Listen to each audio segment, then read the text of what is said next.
మీరు ఇప్పుడు చెప్తున్నారు బీఆర్ఎస్ఏ ప్రధాన ప్రత్యర్థిగా ఉంది, బీజేపీ దీనికి వెళ్ళిందని.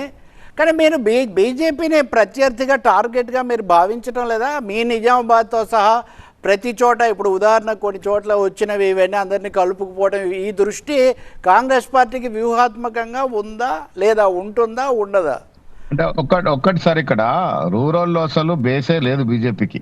ఓకే, నేను చెప్పదలుచుకు ఈ రాష్ట్రంలో నెక్స్ట్ అసెంబ్లీ ఎన్నికల నాటికి మాకు అసలు పోటీ లేదు, ప్రత్యయం లేదు సార్ వాస్తవం చెప్పాలంటే. ఓకే, మతాన్ని రెచ్చగొట్టి అప్పటికప్పుడు విద్వేషం రాజేసి గెలిచినటువంటి సీట్లు ఇవి, పార్లమెంట్ సీట్లు కానీ అసెంబ్లీ సీట్లు కానీ.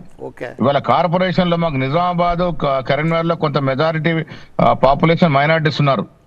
అక్కడ ఓవైసీ బ్రదర్స్ వచ్చేదో మాట్లాడగానే దాన్ని టిల్ట్ చేసుకుని అక్కడ కొంత లబ్ధి పొందే ప్రయత్నం చేస్తున్నారు తప్ప పని చేసే విధానం నచ్చలేక డిపాజిట్ పోయింది కదా సార్. బీజేపీ కిషన్ రెడ్డి కేంద్ర మంత్రిగా ప్రాతినిధ్యం వహిస్తున్న ఆయన నియోజకవర్గంలో జరిగిన అసెంబ్లీ ఎన్నికలు డిపాజిట్ పోయింది. సో బీజేపీ వారు అయితే ప్రత్యయం అనుకుంటారు, ప్రత్యంగా ఎదిగే అవకాశమే లేదు. రూరల్ బేస్ అంతకన్నా లేదు. ఎక్కడైనా ఉంటే కొంత టౌన్ సెమీ అర్బన్ లో ఆ ఉన్నది కూడా కాస్త మతం పేరిట హిందూ ముస్లిం పేరిట వచ్చే ఓట్ బ్యాంక్ తప్ప వీరు రాజకీయంగా రేపు ఏదో చేస్తారని నమ్మి వారికి ఓటేసిన పరిస్థితే లేదు. బీఆర్ఎస్ పని మళ్ళీ చెప్తాను, కొంత ఇవాళ మాకు రెబల్ సాగు కొంత పెడతావా లేదా కనబడుతున్నారు కానీ పబ్లిక్ మధ్యలో ఇక చాలు అనేటువంటి పరిస్థితి ఉంది. బీఆర్ఎస్ గతం తప్ప భవిష్యత్తు లేదని నేను గట్టిగా నమ్ముతాను సార్. సో ఈ నేనే మంత్రి నేనే రాజు ఆయన ఖాతా అది మీరు పూర్తిగా ఆమోదించేస్తున్నారు అని అనుకోవచ్చా?